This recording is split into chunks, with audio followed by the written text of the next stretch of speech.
All right, we're going to go ahead and look at numbers 3 and 4, and these have to do with integrating even-powered trig functions.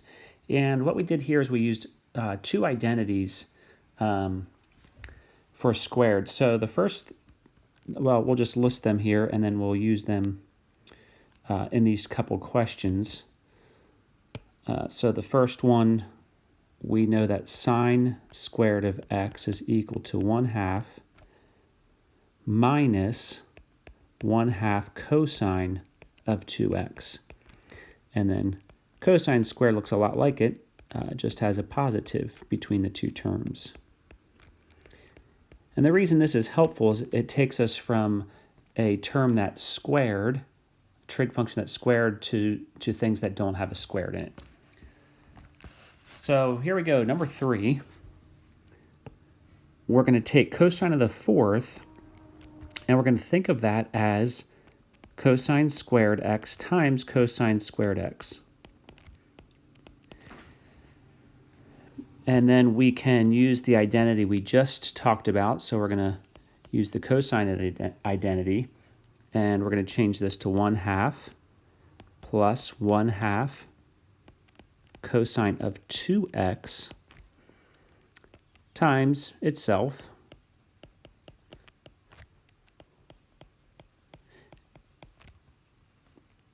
And then we're going to multiply this out. So just like number 1 and 2 from the review, we do a lot of work before we even integrate.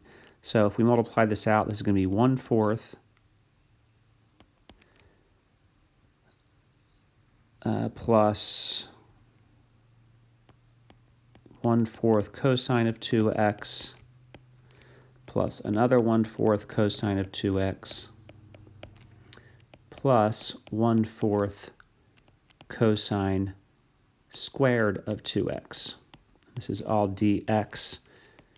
And notice here we have a couple like terms, which we knew that ahead of time. We could have thought through that and worked that out. So we're going to put 1/4 plus a quarter plus a quarter is 1/2. And over here on this next term, this is still squared.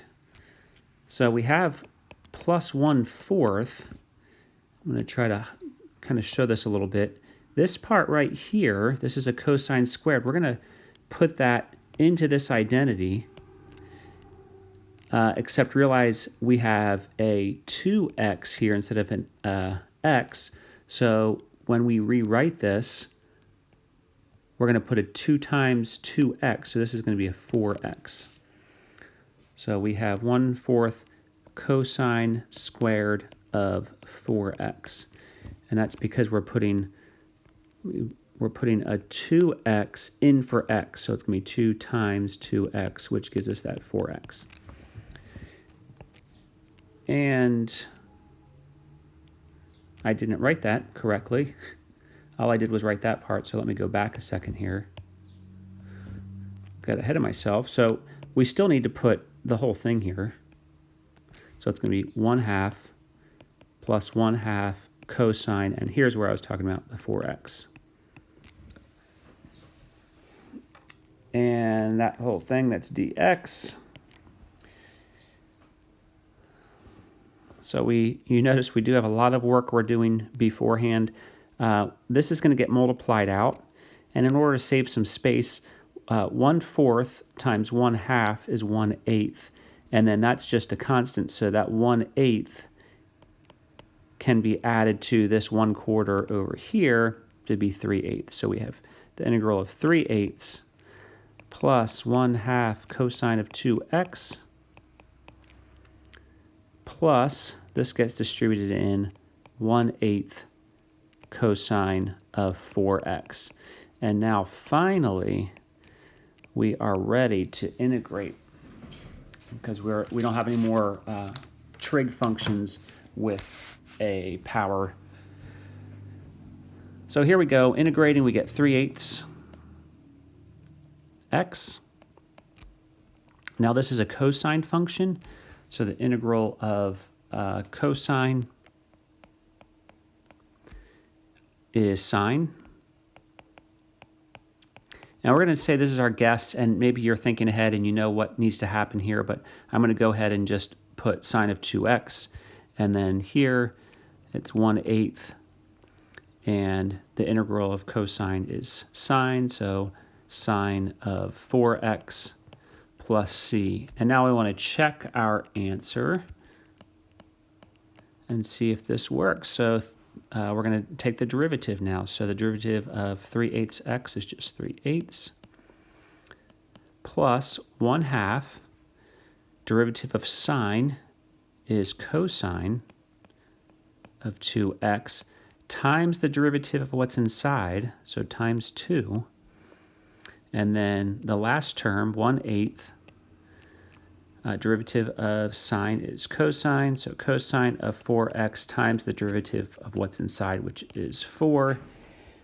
And so really what we have here is we have a half times a half, times 2, which is just 1.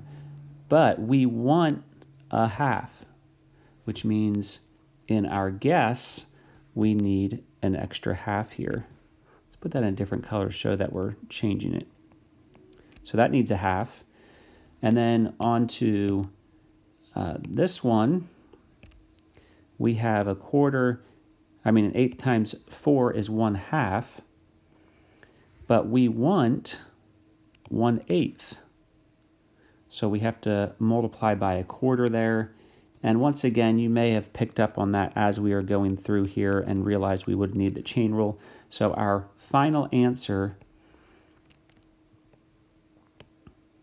is 3/8 x plus 1/4 sine of 2x plus 1/32 sine of 4x plus c. And so that is the answer to number 3.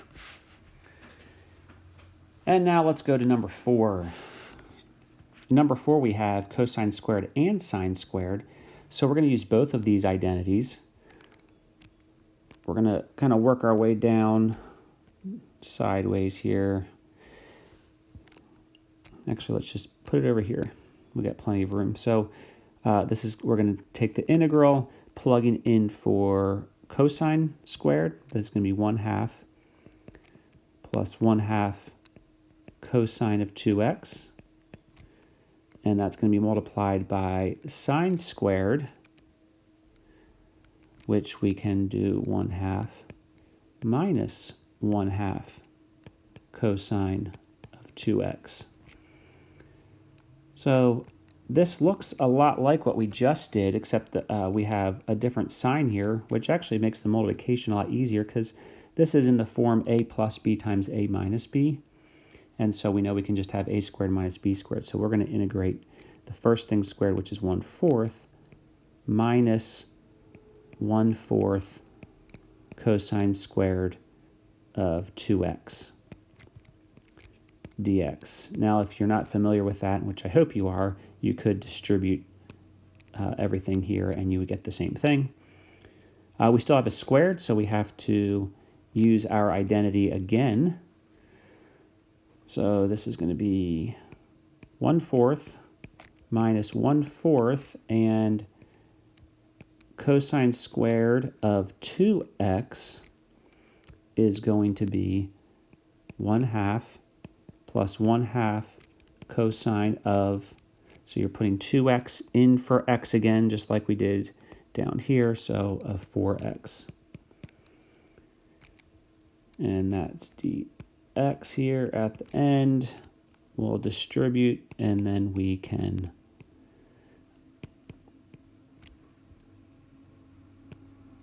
integrate.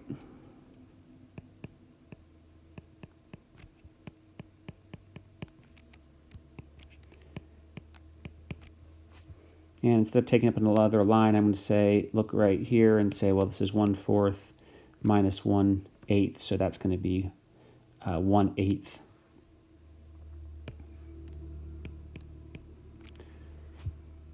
And so, integrating, this is going to be 1/8 x